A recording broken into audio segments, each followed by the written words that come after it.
para a honra e glória do Senhor, em nome de Jesus. Glória a Deus. Irmãos, ontem nós ouvimos aqui tantas coisas abençoadas, né? Eu não ministrei ontem por causa do horário. A verdade é, né, até plagiando aqui o meu irmão, pastor Gilberto, foi tudo falado aqui ontem, mesmo sem ter alcançado os 5 sentidos, né? Nós estamos vivendo uma imersão ainda hoje, né? Fizemos encerramento ontem, mas ainda estamos sobre essa imersão espiritual. E eu vou dizer a vocês, querido, ontem foi ministrado tantas coisas poderosas, tantos testemunhos maravilhosos, né? Tantas coisas que aconteceram aqui, momentos maravilhosos. Eu vi pessoas abraçando pessoas, chorando. Lá dentro do momento do almoço, foi um mover de Deus assim tão poderoso. Então, assim, eu estou muito maravilhado. Estou voltando hoje à noite para casa, nessa madrugada, com o sentimento do dever cumprido. Amém? Vou poder sentar naquela aeronave, voltando para casa, sabendo que Deus fez tudo aquilo que realmente Ele se propôs a fazer através das nossas vidas, que nós nos liberamos para ser usado por Ele. Tenho certeza que até o final desse culto, tudo que você vai ouvir aqui vai com certeza impactar o teu espírito, o teu coração. Eu tenho coisas importantes a trazerem aqui, talvez seja por isso que a irmã esteja ali até sentindo um pouco aflita com tanta coisa que a gente vai trazer hoje aqui para vocês. Mas a gente dá passos em direção à vitória. Os momentos que antecederam o Davi para derrubar o gigante, eu imagino o coração daquele garoto. Era um menino imaturo ainda, que não tinha muita experiência, né, e que ia agora batalhar contra o gigante. Eu vejo o Davi com aquela certeza no coração, dizendo para o gigante, né, ali tomado pelo Espírito, falando: quem é tu incircunciso para vir contra mim, né? Pois você pode ser grandão, mas eu tenho Deus aqui na minha vida, né? Trazendo para um linguajar mais popular. Mas o que passou realmente na mente dele? O que passou realmente no coração dele? Será que Satanás não tentou miná-lo? Será que Satanás não tentou dizer: olha o teu tamanho, olha a finura do seu braço e olha o braço do Golias. Olha como você é incapaz, olha como você é pequeno. Porque muitas vezes, antes da gente ir para o campo de batalha e vencer o gigante, existe uma guerra que é escondida. Uma guerra que você não vê. Uma guerra invisível. Se você ganhar essa guerra invisível, você vai estar pronto para ir para o campo de batalha para vencer o gigante da sua vida. Mas antes você precisa vencer a guerra invisível que está lá muitas vezes no travesseiro que você coloca sobre a sua cabeça. Muitas vezes na hora que você vai deitar, na hora que você está sozinho, né, que o diabo diz que você não é capaz, que você não está pronto, que você não vai avançar, que quem é você para vencer, quem é você para se tornar uma pessoa próspera com a idade já tal, com a instrução tal, com isso ou com aquilo, vai jogando na sua cara, sabe, todas as coisas ruins que estão acontecendo, todas as coisas que, não digo ruins, mas todas as coisas que impedem você de alcançar o objetivo que é vencer. Eu quero dizer a você que o meu Deus não escreve como os homens escrevem. Eu quero dizer para você que a lógica do meu Deus, ela não é como a lógica do homem.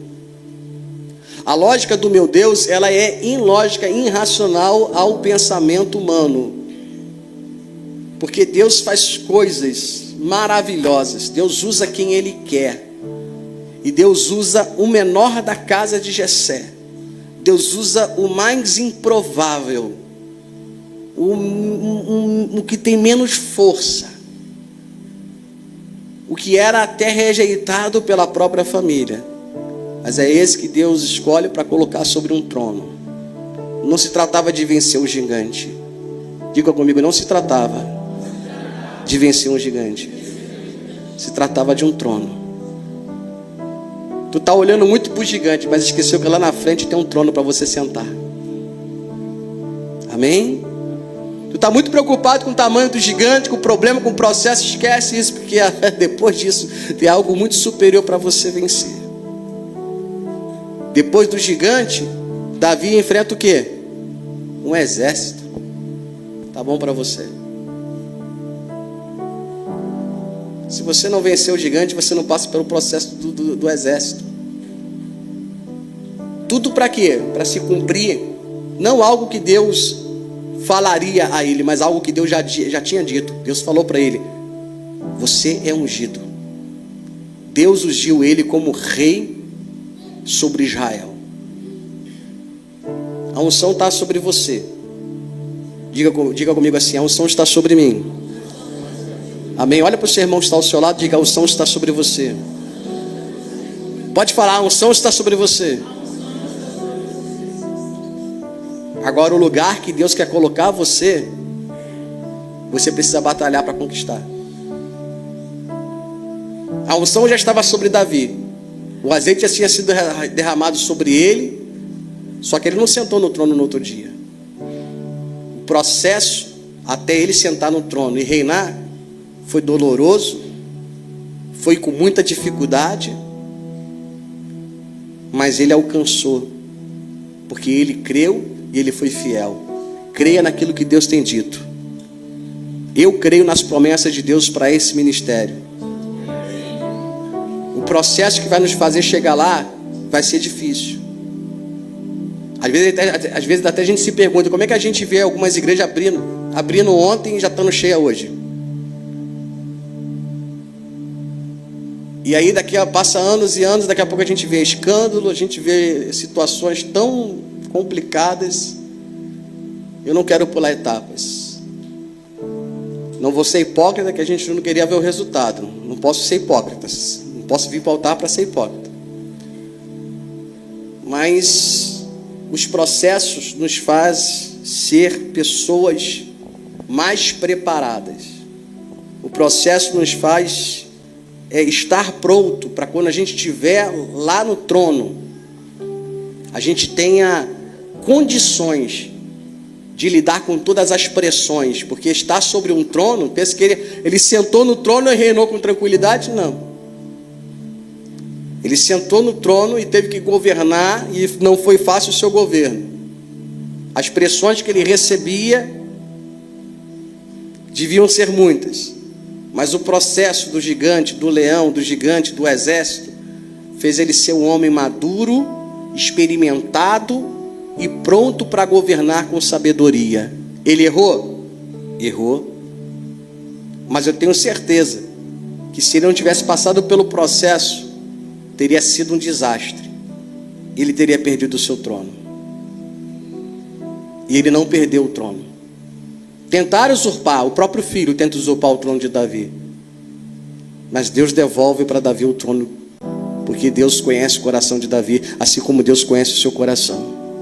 Haverá altos e baixos, haverá dias de choro e haverá dias de glória, mas mantenha-se firme na presença do Senhor, porque o tempo de Deus, o tempo de florescer na tua vida há de chegar. Amém? E eu creio que seja hoje, em nome de Jesus.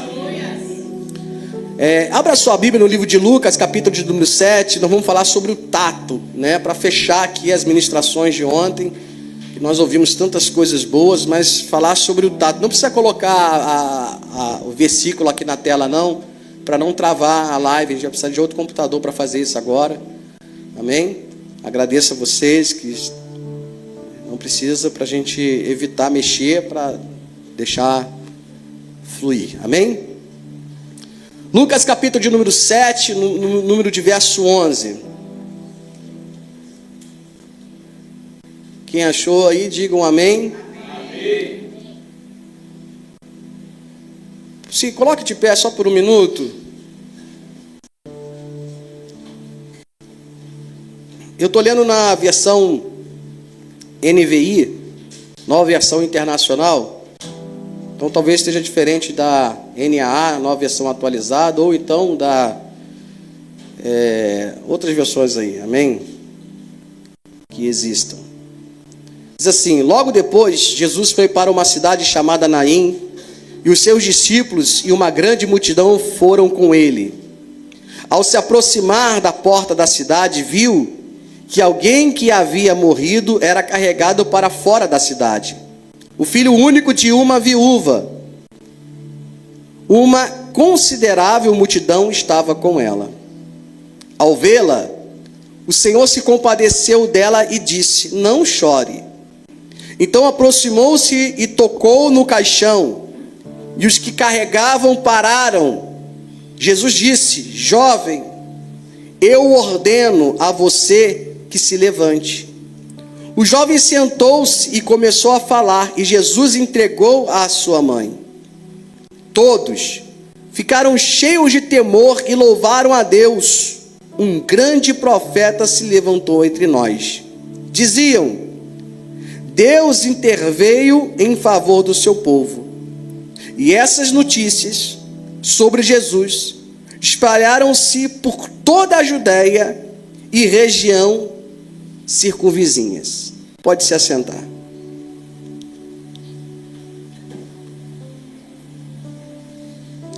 A gente vai falar hoje sobre o quinto sentido, porque cada sentido que nós temos, eles servem para nortear a nossa vida. Você precisou da visão para chegar até aqui. Quando você chegou aqui, você sentiu o cheiro de café cheiroso, porque o seu olfato, melhor falando, o seu olfato, ele está apurado. De repente você tomou um café, talvez outros não tomaram café ainda, mas você teve o paladar. E, ou seja, cada sentido, ele serve para nortear você. Se você perder um dos sentidos, um dos 5 sentidos, você tem dificuldade. Por exemplo, existem pessoas que, por algum problema, eu não sei bem dizer o qual, mas elas perdem o tato. Elas não conseguem saber se algo está quente ou está frio. Porque através do tato a gente consegue saber se a panela está quente ou está fria, não é? E isso é perigoso. Porque a pessoa pega um ferro de passar, não sabe se está quente ou está frio. Se ela coloca a mão e ela está sem tato, aquilo vai queimar a mão dela. O tato também, ele é muito utilizado para a pessoa que está, de repente, ou sem a visão, ou de repente ela até chega numa loja para comprar alguma coisa, e você poderia comprar aquele relógio só de olhar para ele, mas quando você chega no balcão e fala assim, eu gostaria de ver, a atendente poderia dizer para você assim, é só olhar, não está vendo aqui? Aí, quer comprar ou não? Mas ela não faz isso, não é? Quando você fala assim, eu gostaria de ver, por mais que aquele objeto esteja exposto, ela automaticamente ela pega aquela chavinha, né, que é tudo trancado agora, abre ali, põe na sua mão, porque o tato faz com que você também enxergue. O tato te dá a segurança daquele material. Como é que você sabe se o material é bom ou ruim? Quando você põe a mão nele, examinando através do seu tato, não só da sua visão. A visão, ela ajuda também, claro que é a principal. Mas você precisa colocar as mãos para saber se aquele tecido, porque tecido bacana, deixa eu ver, né? Aí você põe as mãos, tanto que as pessoas têm muita dificuldade de comprar pela internet por causa disso, que pela internet você só compra o visual. Aí você fica ansioso esperando chegar aquele produto, aquela blusinha da Shein que você comprou, amém? Cadê o pessoal da Shein aí? Ó, a Shein patrocina nós, hein? Aí você fica esperando chegar, e quando chega você vai colocar as mãos, e às vezes você fala assim, poxa, estava tão bonita, mas chegou,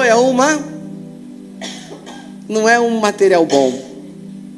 Porque você, aos olhos, né, viu aquela foto bem trabalhada, né? Mas quando chegou que você colocou as mãos no material, aí você, poxa, diz que é linho, mas isso aqui é só um linhão, é fino e tal. E outras vezes você também é surpreendido, amém? De forma positiva. Nossa, é melhor do que eu imaginava. E aí você fica mais feliz ainda. Mas, ou seja, o tato é algo que nos faz enxergar. O tato é algo que nos faz ter uma intimidade. Porque como é que você tem uma intimidade com as pessoas? Através do toque. O toque, ou seja, que faz parte do tato, você toca, que faz intimidade. Então, por exemplo, quando você conhece uma pessoa que você não tem muita intimidade, você cumprimenta só com um bom dia. Mas quando passa um amigo, você não vai dar só um bom dia, você para, dá um bom dia, você aperta a mão. Dentro de um ciclo social, quando você chega em uma reunião, em algum lugar, que as pessoas vão te apresentar outra, né? Aqui está o doutor fulano, está o fulano de tal, você estende a mão, e através do toque, do tato, você aperta a mão daquela pessoa, porque isso mostra um nível de conhecimento ali, de uma certa intimidade. Você está conhecendo aquela pessoa. Mas quando você encontra uma pessoa que você tem muito carinho por ela, como eu encontrei ontem muitos irmãos, pastores, colegas aqui, a gente não simplesmente apertou a mão, nós nos abraçamos, amém? Porque através do toque, do tato, do abraço, amém? A gente tem intimidade. Você não abraça quem você não tem uma certa intimidade, é verdade ou não é? Você sai abraçando todo mundo na rua aí, né?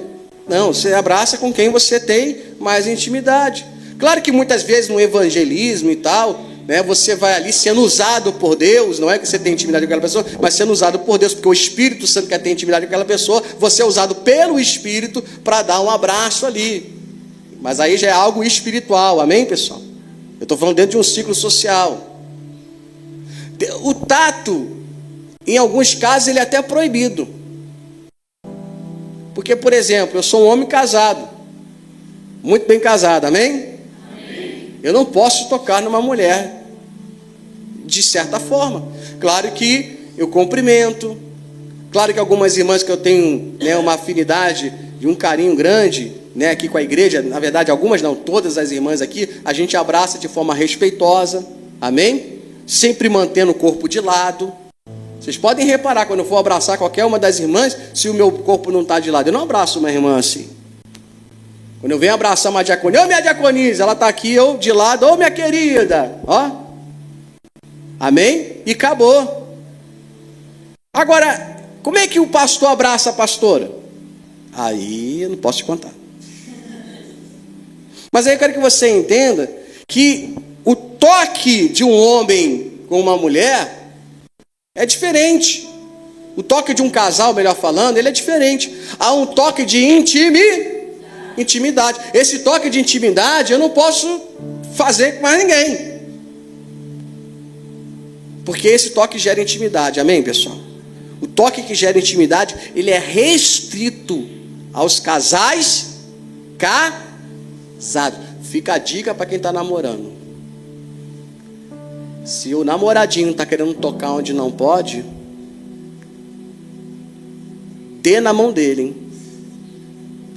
E fale assim para ele: me respeite, sou uma mulher de Deus. Olha, tem gente tortando o pescoço. É verdade.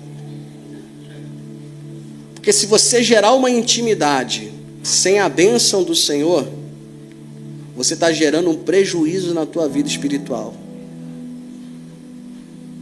Você está abrindo uma porta, escancarando uma porta para Satanás. Por isso que o toque é perigoso. Então, existem níveis de toque.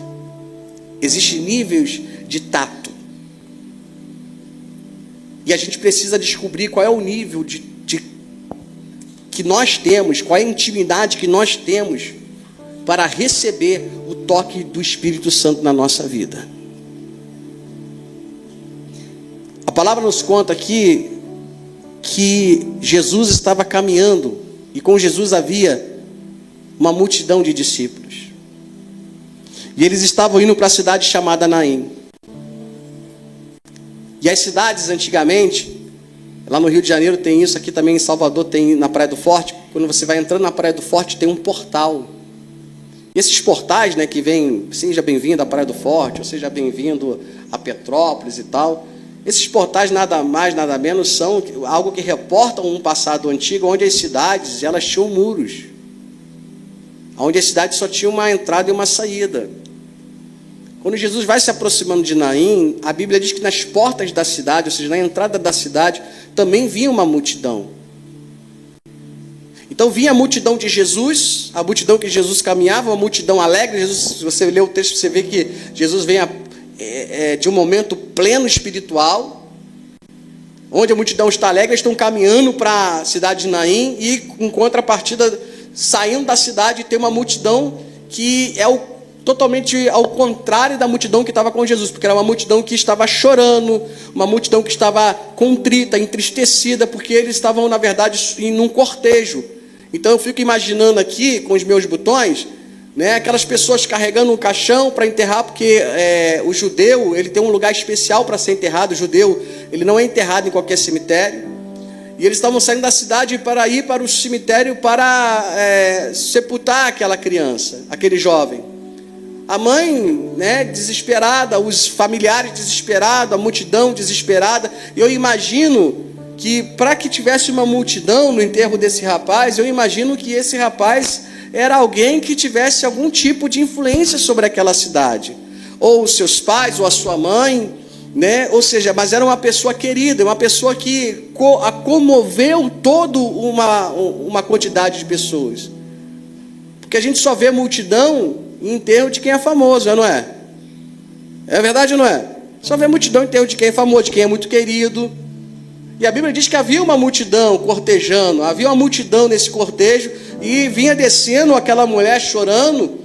A Bíblia diz que Jesus olhou para aquela mulher e teve o quê? Compaixão dela. Então veja que o olhar, que foi a primeira ministração aqui de ontem, do sábado pela manhã. Jesus olhou e viu que aquela mulher tinha uma tristeza tão grande.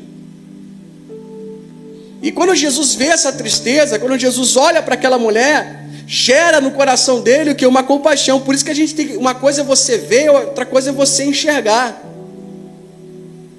Porque às vezes você vê situações, mas quando aquilo que você vê, você não enxerga, ou seja, você viu, mas aquilo não trouxe em você uma compaixão, aquilo não trouxe em você um sentimento, você simplesmente você só viu. Mas quando você põe no seu olhar, amém? Porque a diferença de ver e olhar é enorme. Porque olhar é você atentar para as emoções. E quando você atenta para as emoções, quando você atenta para aquela pessoa, você consegue enxergar o que ela está passando. E aquilo que ela está passando, você sente em você também. Quando Jesus olha e se compadece, porque quando ele vê aquela mulher chorando, entristecida, ele se compadece daquela situação, ele é tocado no coração dele. E Jesus então vai até a mulher e diz para ela, e consola ela. Eu acho isso tão lindo, que Jesus vai lá consolar ela e diz: mulher, não chores. Eu fico imaginando, sabe, Jesus ali perto dela falando: o que aconteceu? Porque a Bíblia não dá todos os detalhes. Se desse todos os detalhes, não haveria livro no mundo que comportasse tudo que Jesus fez. Imagina se a Bíblia fosse contar detalhe por detalhe. Mas eu fico imaginando aqui que Jesus para com aquela mulher e aquelas multidões se encontram, né? E eu fico imaginando o constrangimento de quem está alegre, agora tendo que conter a sua alegria, porque se você está alegre, mas você encontrou um cortejo, você não vai dar risada. É verdade ou não é? Aí a gente sai daqui, a igreja aqui, ó. Aí sai todo mundo dando risada, chega na esquina, tem um cortejo. Você vai continuar dando risada? Você vai respeitar, é ou não é? Então, aparentemente, naquele momento, toda aquela tristeza daquele ambiente de cortejo daquele defunto, daquele caixão, passa, entre aspas, a constranger o outro ambiente de alegria. E por constrangimento, por educação, aquelas pessoas silenciam, observam. Jesus se compadece e vai à mulher e diz para ela, eu fico imaginando Jesus se aproximando dela e dizendo: não precisa chorar, não chore mais, consolando ela. E a Bíblia diz que a multidão continuava a andar. Por que continuava? Porque até nós que somos ocidentais, que não temos tantos costumes assim, se você vê um cortejo na rua passando, você não pode parar o cortejo. Se você está de carro, você tem que parar o seu carro para que o cortejo passe. Não é de bom tom, não é educado você parar um cortejo não se para.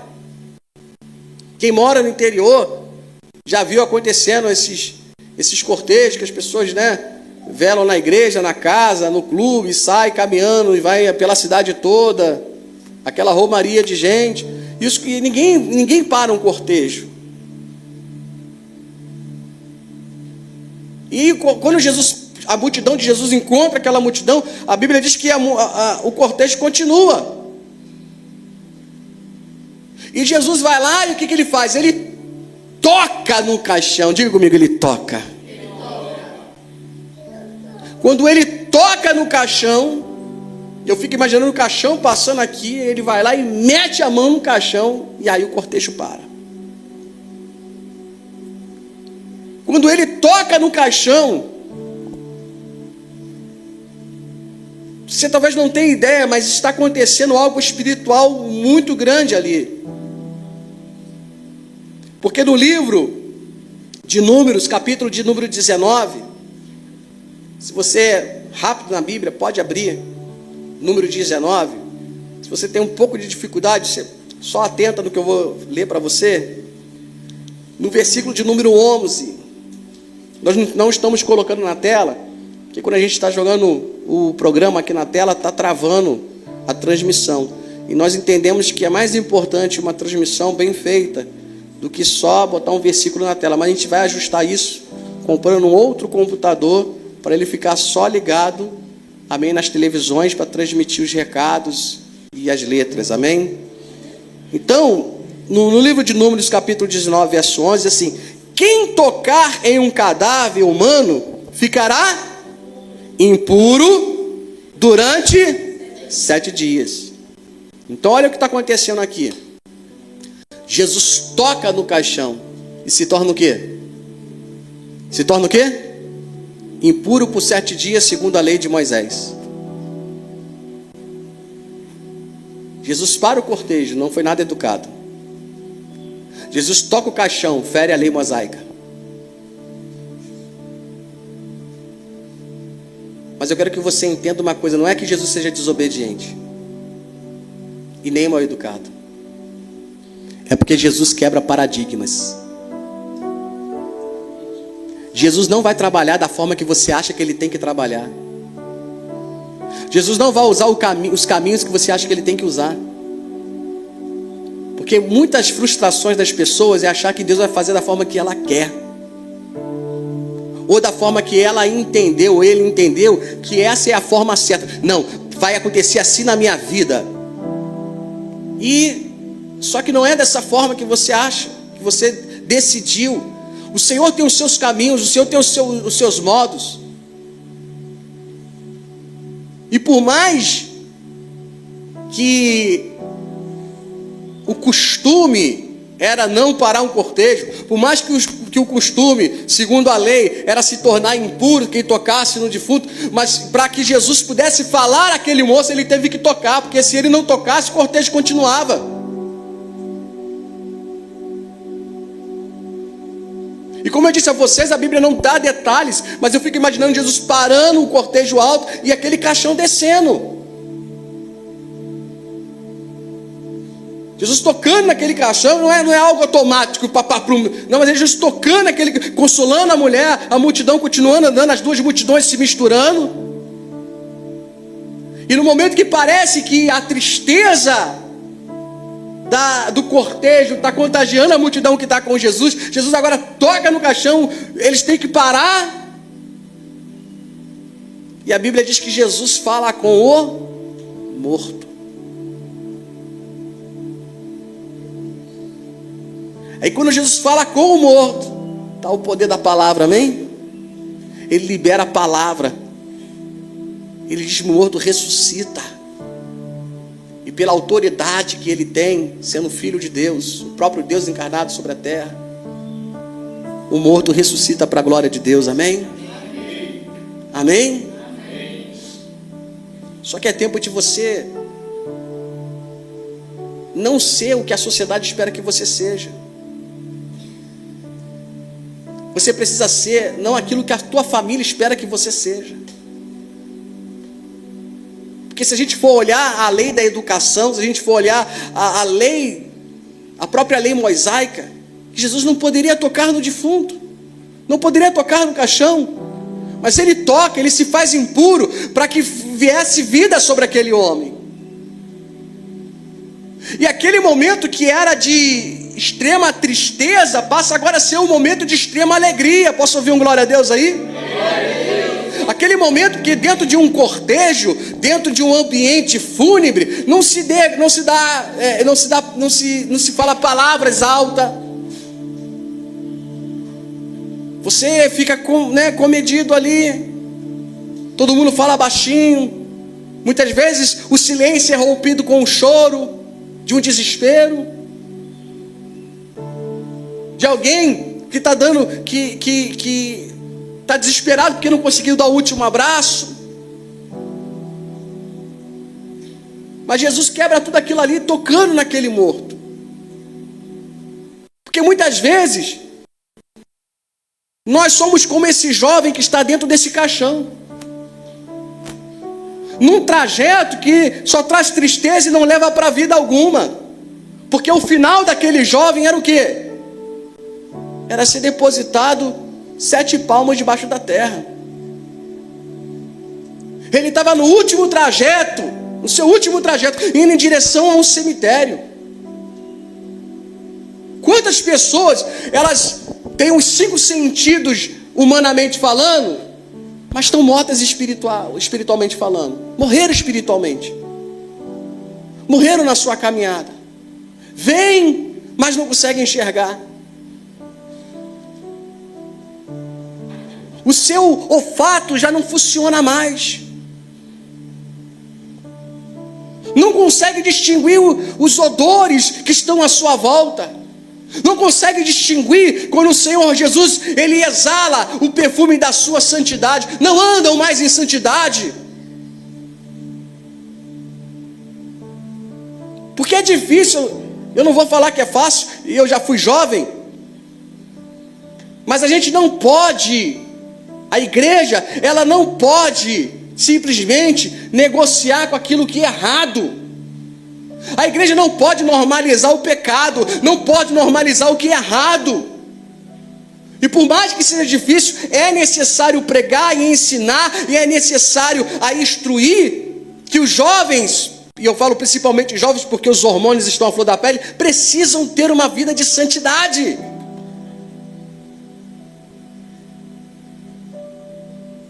A carne quer avançar o sinal.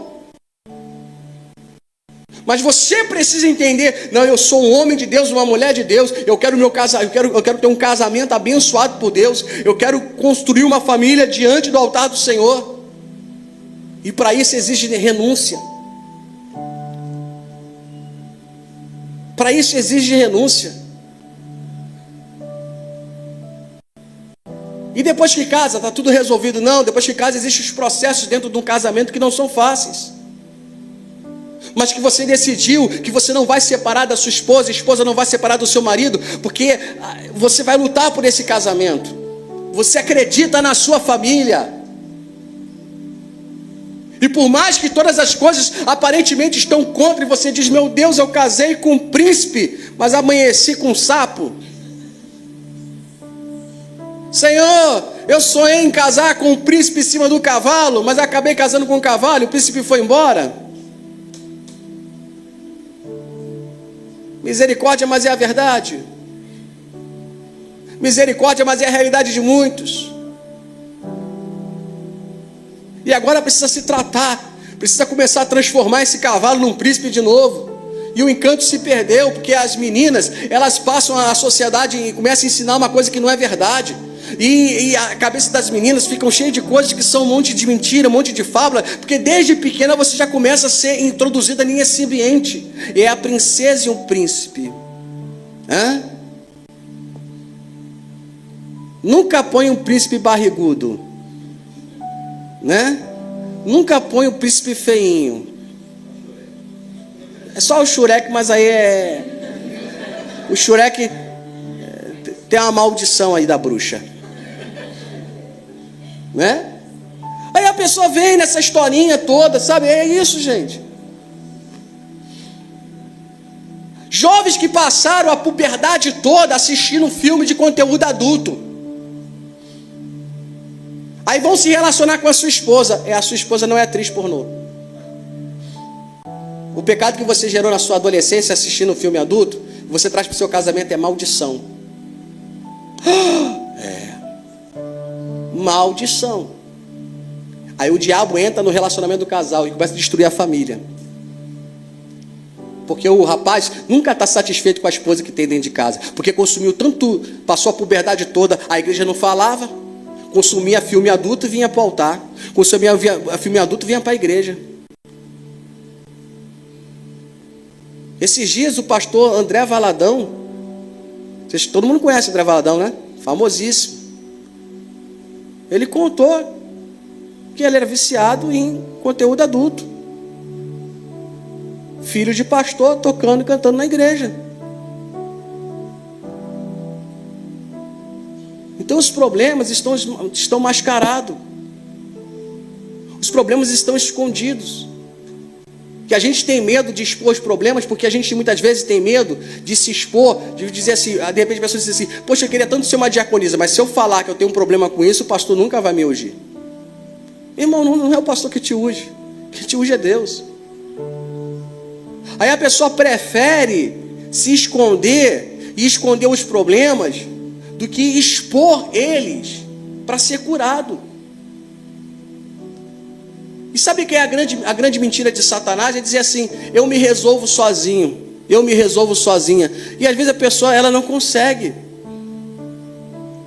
Você já tentou 1, 2, 3 vezes e não conseguiu resolver o problema do seu casamento sozinho entre você e sua esposa. Então está na hora de introduzir alguém que possa te ajudar.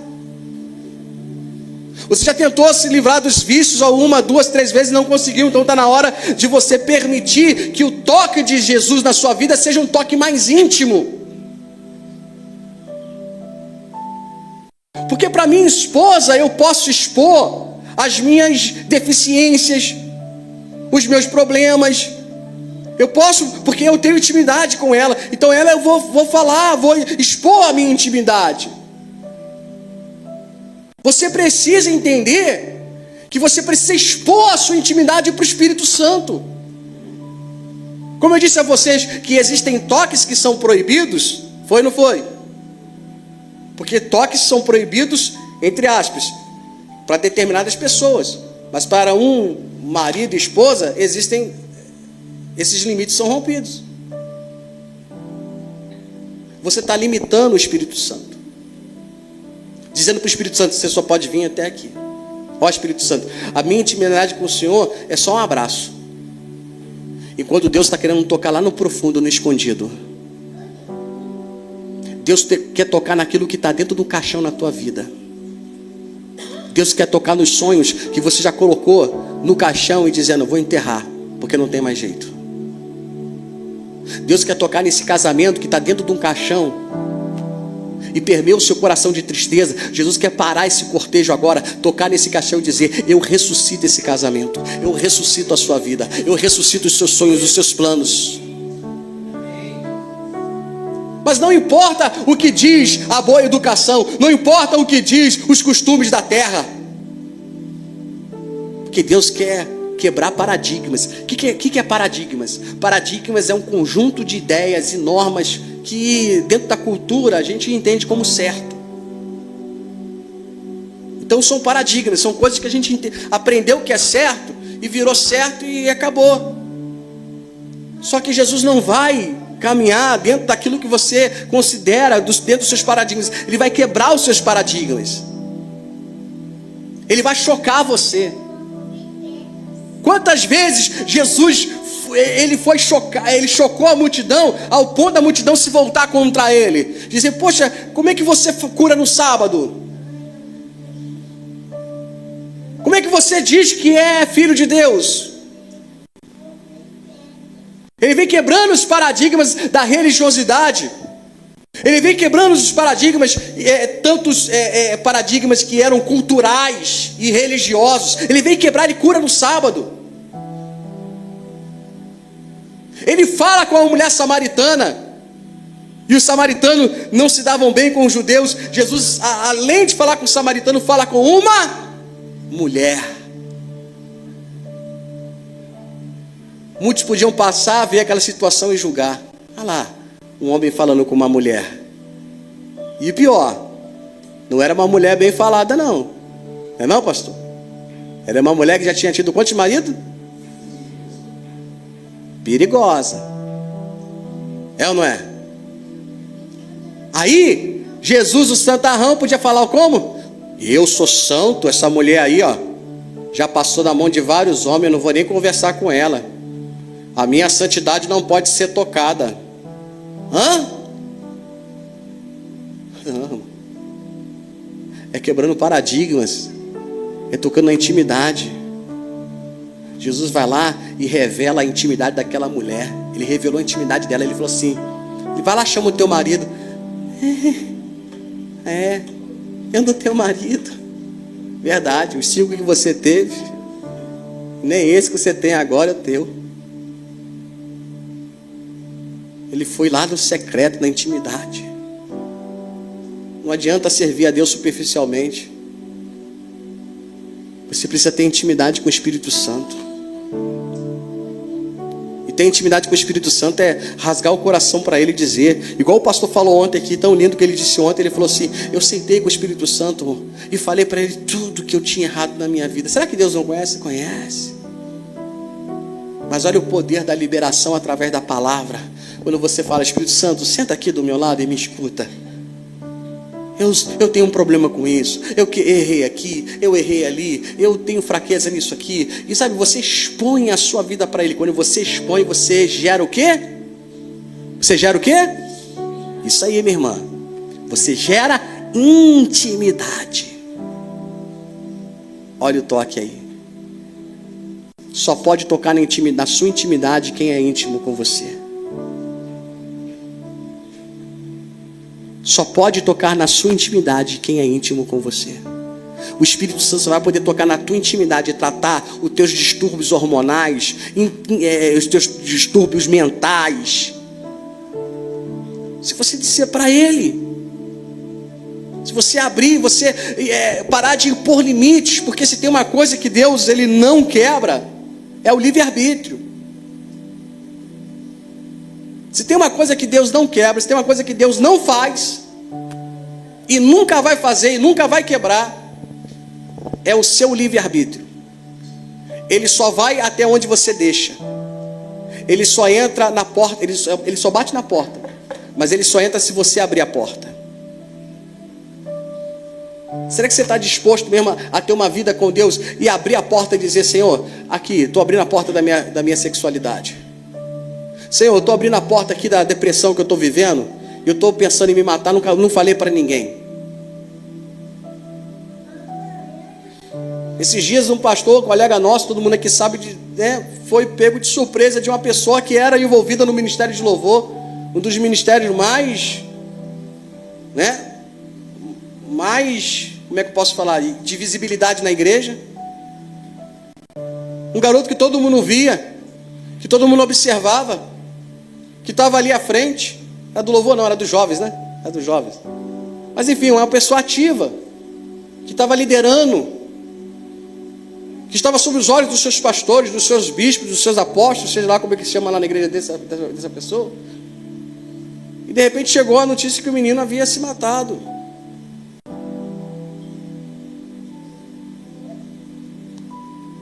Porque a gente não pode ver, a gente precisa enxergar. A igreja tem que ser sensível para olhar a dor do outro, a dificuldade. E eu sei que muitas vezes a dor do outro para você pode ser uma besteira. Legal, que bom que você tem uma armadura mais forte do que a do outro. Mas não é porque a sua armadura é mais forte do que a do outro que você vai menosprezar a dor dele. Porque cada um tem a sua dor, cada um tem a sua dificuldade. Se hoje a tua armadura é mais potente, se a tua armadura ela é mais preparada, ela é mais dispersa, é porque você já passou por processos que te deu condições de você ter uma coraça mais sólida. Não tente se comparar ao outro.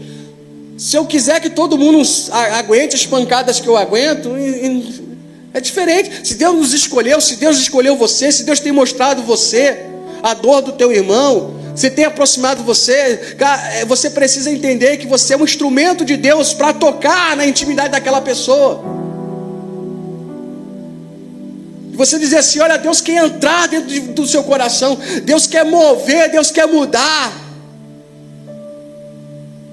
Deus quer transformar aquilo que a sociedade condena, Eu não vou te condenar, mas eu vou te ajudar a superar. E é por isso que dentro da igreja, daqui a pouco acontece, nessa própria igreja mesmo desse pastor, que eu falei que era famoso, houve um escândalo de pedofilia.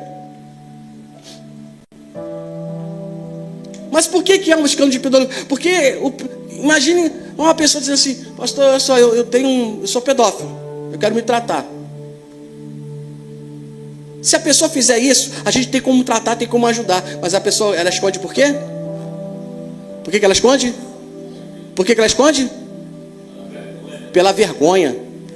Quando ela não gera intimidade com o seu líder, ela esconde pela vergonha. Quando a pessoa esconde pela vergonha, o que acontece? Chega uma hora que aquilo que está escondido vai crescendo.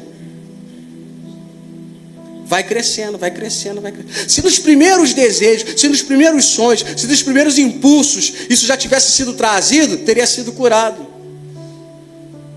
A probabilidade de resolver era muito maior. Mas depois que vira um escândalo, aí, meu irmão, jogou toda a fumaça no ventilador, espalhou tudo, aí fica difícil. Aí a pessoa se condena, a pessoa traz condenação sobre o corpo de Cristo, traz vergonha sobre Cristo. Então é tempo da gente se cuidar, é tempo da gente permitir que Deus toque na nossa intimidade, é tempo da gente permitir que Ele pare esse cortejo. É tempo da gente permitir que Ele entre no mais profundo da nossa intimidade para nos mudar, para nos transformar. Ele quebrou os paradigmas, Ele quebra a questão da religiosidade.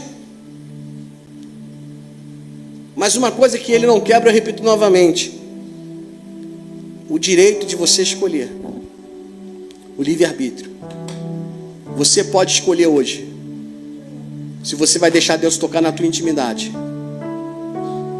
para mudar você. E quando eu falo intimidade, eu trouxe uns tópicos aqui mais pesados para poder confrontar a igreja e para poder causar mesmo. E eu vejo o silêncio de vocês aí por conta disso, que é forte. Mas existem outras coisas também. Um temperamento descontrolado, uma ansiedade que você não consegue segurar, uma depressão que te visita. Talvez esse mês, quantas vezes você não pensou em abandonar a igreja? Talvez você tenha pensado em abandonar Jesus. Tantas coisas. Você precisa falar: pastor, eu estou sendo visitado com um sentimento que eu não tenho tido prazer mais de estar na casa do Senhor. Fui conversar com um membro esses dias, a pessoa falou para mim: pastor, sabe o que é? Eu vou lhe falar. E abriu o coração e me disse tudo o que estava acontecendo, que estava impedindo essa pessoa de estar na igreja. Vamos tratar isso. Porque muito do nosso irmão, escute só, muito do nosso irmão depende de nós. Posso ouvir um amém? Amém. Porque é muito fácil a gente condenar. Mas o que eu fiz para te livrar? Dentro de um barco, no navio, seja até aqui no ferryboat. Quem anda de ferryboat aí, de vez em quando? Quando você anda no ferryboat, talvez você nem veja, mas lá dentro do ferryboat, para cada passageiro tem um colete. Talvez você não saiba onde está, mas existem maneiras preparadas que, caso haja alguma situação, tem que ter. Se não tiver, quando passa na fiscalização, eles são pegos. Então todo passageiro tem que ter colete. Eu não sei se no ferryboat tem, realmente não me recordo. Não o colete, mas a balsa. A balsa salva a vida, eu não sei se tem. Mas qualquer navio de pequeno porte, né, já tem, qualquer navio, já não é mais barco, navio, tá? Barco normalmente não tem só colete. Mas navios, já, por mais que seja na melhor classe, ele já tem a balsa. Por quê? Porque pessoas estão... Ninguém fez um navio para as pessoas caírem no mar. Ninguém fez um barco para as pessoas caírem na água. Mas há uma possibilidade, isso pode acontecer. E se isso acontecer, você precisa saber como lidar com aquela situação. Tem muita gente caindo na água. E não basta, pastor Jair, a gente dizer assim: ah, fulano caiu na água, fulano saiu da igreja. Mas peraí, o que eu fiz para salvar essa pessoa? O que eu fiz para trazê-la de volta? Talvez aquela pessoa tenha saído porque eu não dei atenção a ela. Talvez aquela pessoa tenha saído porque eu não consegui gerar intimidade nela. E eu vou dizer uma coisa para vocês: a coisa mais difícil que tem é gerar intimidade. O tema da mensagem hoje é tocados para tocar. Quando o Senhor toca na tua intimidade, gera você uma nova criatura, se transformando em maldição, porque Ele morreu na cruz, e a palavra do Senhor diz que maldito é aquele que é pendurado no madeiro. Ele se faz maldito por mim e por você. Assim como ele se torna impuro para tocar no caixão. Estão entendendo isso, gente? Jesus Cristo morre sobre condenação, sim, para que os nossos pecados estivessem sobre Ele, para que através das suas pisaduras, ou seja, suas feridas, nós fôssemos sarados. Ele morreu por mim e por você. E quando nós entendemos isso e somos ressuscitados nele, assim como ele para o cortejo, toca no caixão, chama o morto pelo nome, ele está chamando você pelo nome hoje. Para que toda a influência da multidão, que agora estava trazendo uma influência pesada, de tristeza, agora a influência de alegria passa a sobrepor toda a influência de tristeza, porque o cortejo não era mais cortejo, a tristeza agora se transforma em alegria, porque a palavra do Senhor diz que até a tristeza salta de alegria diante do Senhor. Quanto tempo você vai ficar vivendo nesse cortejo da sua caminhada? Quanto tempo você vai ficar no cortejo, nessa caminhada? Porque Deus está parando o cortejo hoje. Deus está parando tudo agora na tua vida, para tocar nesse caixão e para dizer para você, em nome de Jesus, pode levantar. Homens e mulheres que precisam ser apaixonados pelo Senhor, que para estarem dispostos, e não só disposto e disponível. Você é chamado por Deus para fazer discípulo. Você é chamado por Deus, amém, para tocar em pessoas. Você é chamado por Deus para gerar intimidade. Você precisa, sabe, e gerar intimidade, uma intimidade, agora trazendo para o âmbito pastoral, uma intimidade respeitosa. Mas precisa ter, ela é líder de louvor. Pastor Jailton tem sido pastor dela, eu estou me colocando aqui hoje, amém? Mas se você não gerar uma intimidade com o seu pastor, com a sua liderança, você vai esconder coisas da gente, porque você tem medo, ou porque você não confia. E se você não confiar e esconder, os problemas que são pequenos se transformarão num câncer para corroer, até chegar espera que eu vou falar, metástase. Aí não tem mais jeito. O grande problema da igreja hoje é que às vezes a pessoa segura. Aí quando ela vem trazer o problema, pastor, preciso de um gabinete. Pronto, já é um problema que é irreparável. É um problema que já não tem mais jeito. Claro que para Deus tudo tem jeito, mas aí, meu irmão, o pepino para descascar é complicado. Já está na UTI, isso aí, meu irmão. Obrigado, foi excelente o seu exemplo. A pessoa vai na UTI já está lá. Não, aí tá bom, assim tá bom, né?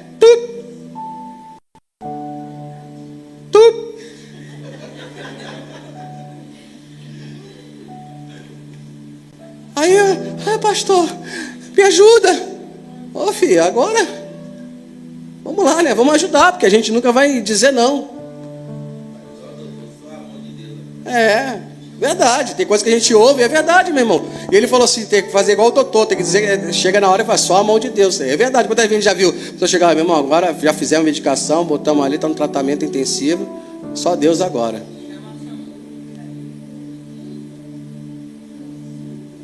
Agora, se a pessoa vem, né, com um problema antes, traz a situação, abre o coração, se trata, toma o medicamento certo, ouve a dieta certa. Ó, você está com açúcar no sangue, vamos cortar esse doce. Você está com colesterol, vamos cortar então a gordura. Mas não, a pessoa está com colesterol e toma ali comer picanha. Ovo frito, vai fritar o ovo, bota meio litro de óleo, joga o ovo dentro, vai comer. Come 3, 4 por dia.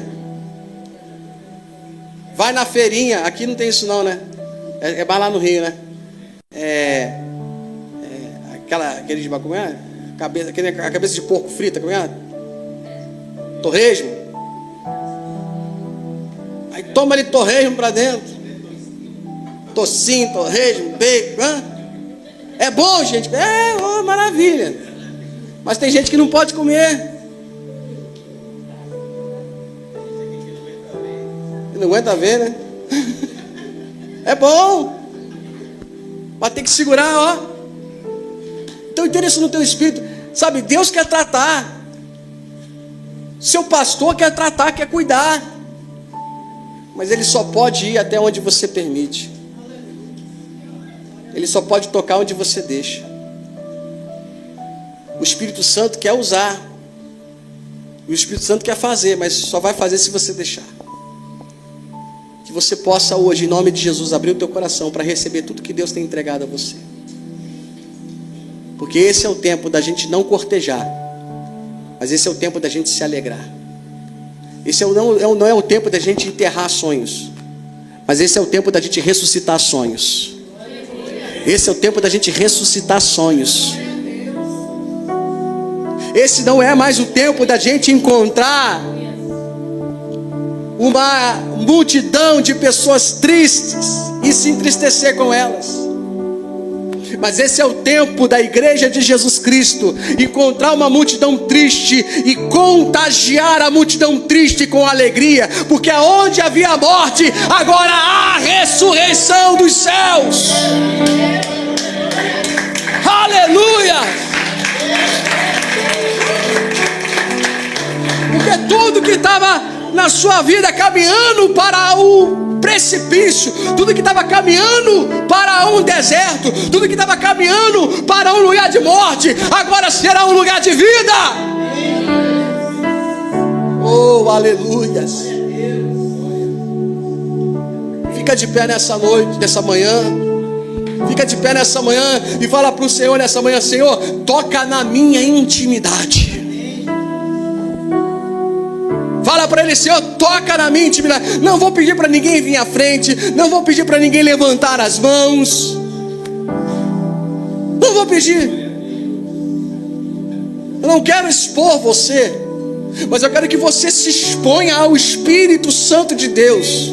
E se você julgar que precisa de ajuda para sair desse problema que você já tentou, esse vício que você não consegue se livrar, esses pensamentos que não te abandonam,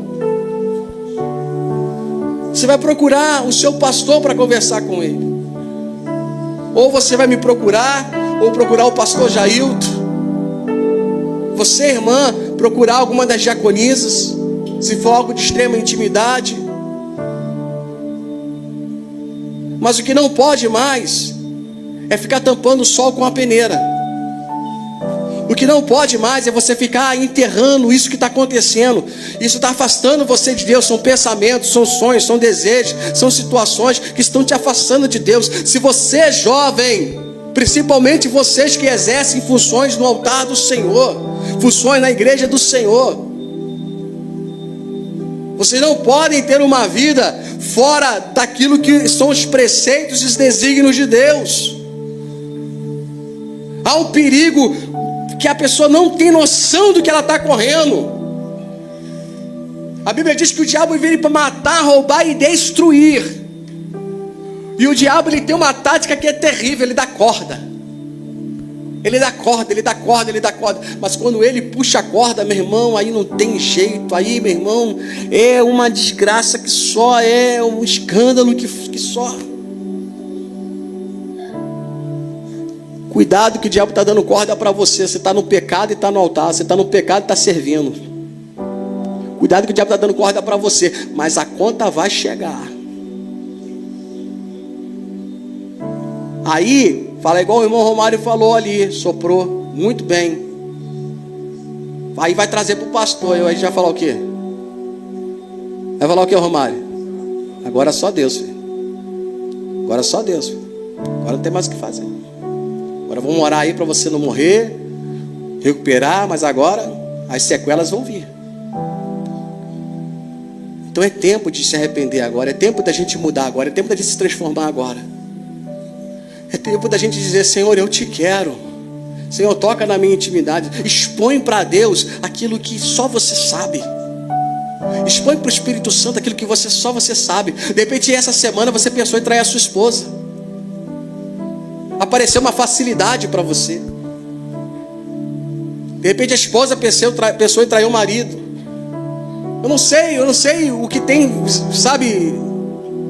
Mas Deus sabe, porque nós estamos falando sobre isso e tratando sobre isso. Mas o que Deus quer aqui, Ele não quer te envergonhar. O Espírito Santo, Ele quer te poupar. Ele quer te transformar. Ele quer te abençoar. Feche os seus olhos e fala você com Deus agora.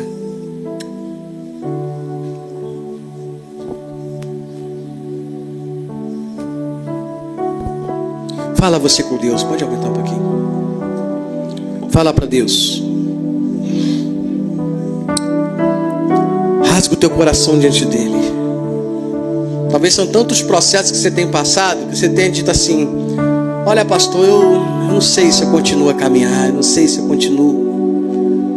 Está difícil, está doendo, já pensei em sair da igreja, porque são tantas dores, são tantas dificuldades. Mas Deus está dizendo assim: eu vou te curar hoje. Eu vou tocar na tua intimidade hoje. Eu vou tocar na tua intimidade hoje. Eu vou curar hoje.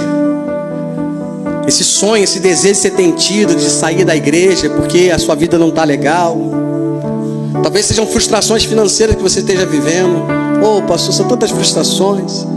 Estou devendo tanto. Não tenho nem prazer mais. Deus vai tocar nas tuas finanças. E tudo aquilo que faz as tuas finanças estar enferma vai ser curado em nome de Jesus. Porque as finanças talvez não sejam um problema, mas o problema talvez esteja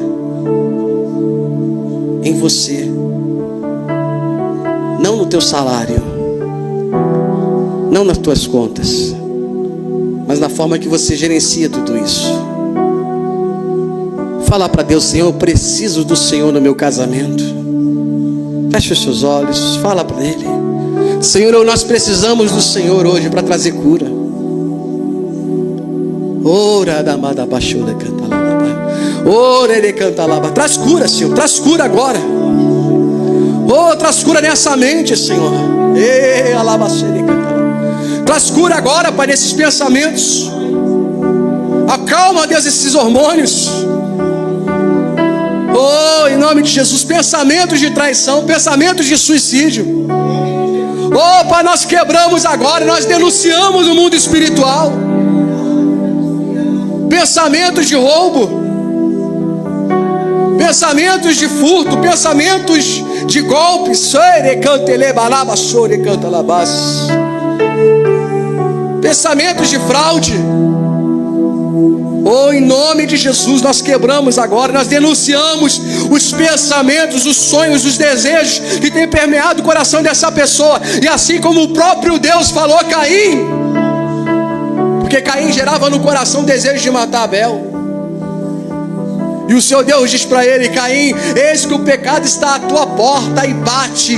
Mas você precisa fechar a porta para o pecado. Você precisa controlar isso. E eu digo a você, porque o Espírito Santo está dizendo a você hoje: é necessário você controlar os seus impulsos. É necessário você controlar os seus desgovernos. É necessário você controlar agora, tomar paz dessa situação e dizer: em nome de Jesus, Aquilo que eu não posso tocar, eu não posso controlar, o meu Deus toca, o meu Deus toma a frente, o meu Deus agora, em nome de Ele está operando agora, Ele está trazendo agora o alívio, Ele está trazendo a cura para a depressão, ao pensamento de suicídio, Ele está trazendo agora, nós quebramos, nós repreendemos agora, em nome de Jesus.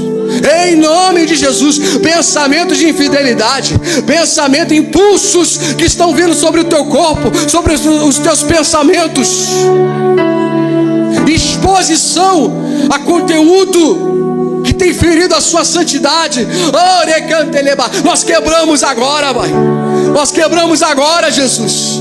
Nós denunciamos no mundo espiritual agora todo distúrbio na tua mente, no teu coração.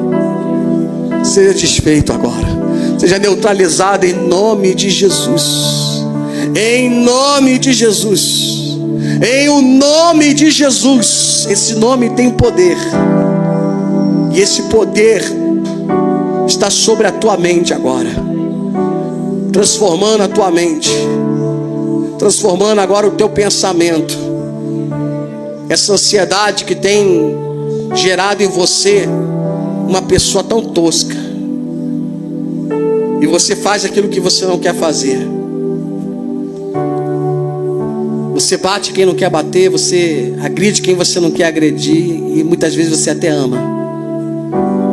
Nós quebramos isso agora, todo espírito de ansiedade, a depressão que quer colocar você em casa,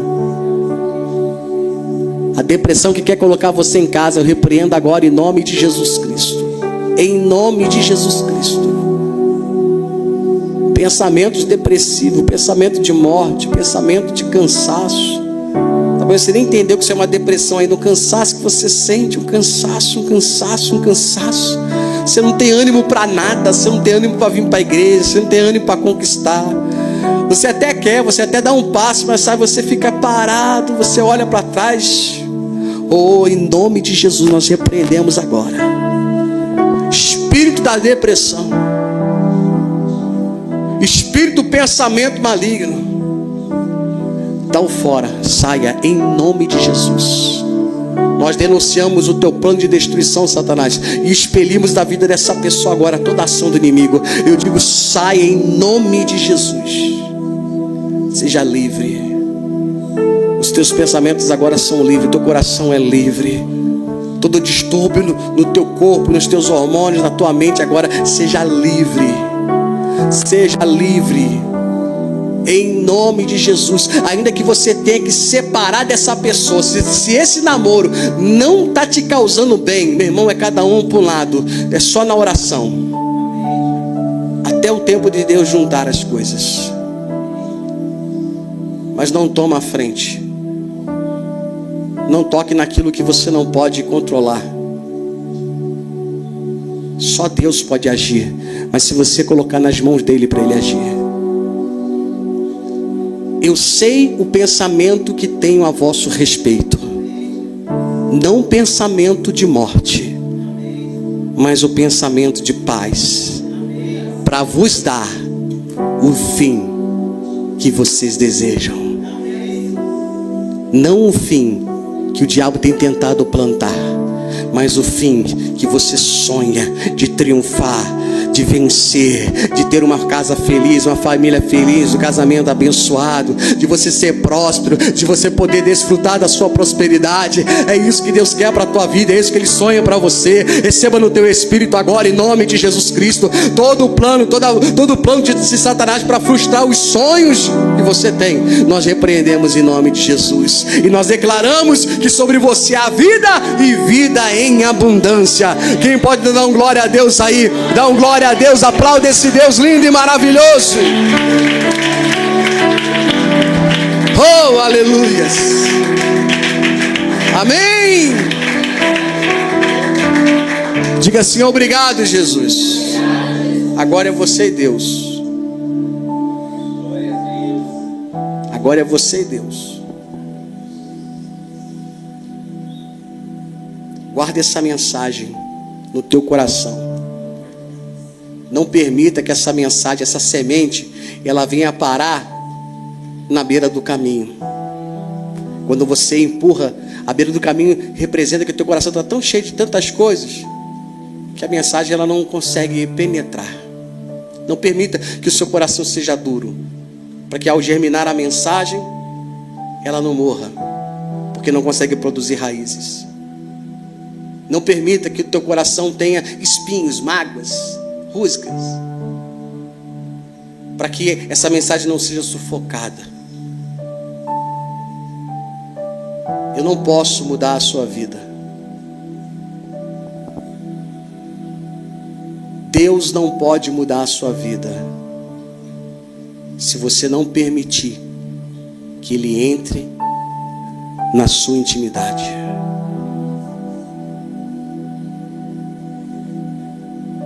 Que o Senhor Deus te abençoe. Amém? Diga graças a Deus. Amém? Pode se assentar. Me despeço dos amados que estão através da internet, do YouTube.